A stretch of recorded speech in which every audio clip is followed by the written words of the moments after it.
بسم الله الرحمن الرحيم.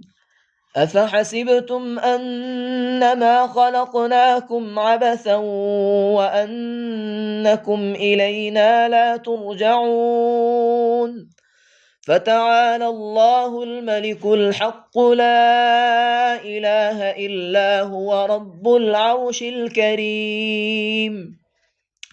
ومن يدع مع الله إلها آخر لا برهان له به فإنما حسابه عند ربه إنه لا يفلح الكافرون.